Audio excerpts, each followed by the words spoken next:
তোমরা আমার এই ছোট্ট ছাদ বাগান দেখে অনেকেই জিজ্ঞেস করো যে তুমি গাছগুলোতে কি কি সার দাও যে সারা বছর এত ফুল ফোটে। তোমাদের একটা কথা বলি, জানো আমি গাছে কোনো সার দেই না, কারণ আমার কাছে তো সেগুলো অ্যাভেলেবেলই নয়। এতদিনে তোমরা বুঝেই গেছো যে গাছগুলো আমার নিজের বাচ্চার মতো, আর এদের আমি কোনো রাসায়নিক সার কীটনাশক কিছুই দেই না, যা করি সব ঘরোয়া।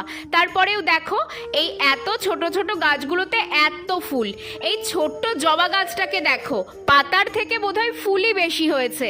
কি করে এত ফুল আসে আমার গাছগুলোতে সেই সিক্রেটটাই বলি। চলো, প্রথমেই নিয়ে নিয়েছি একটা কলা। না না, কলাটা লাগবে না, লাগবে আমার কলার খোসা।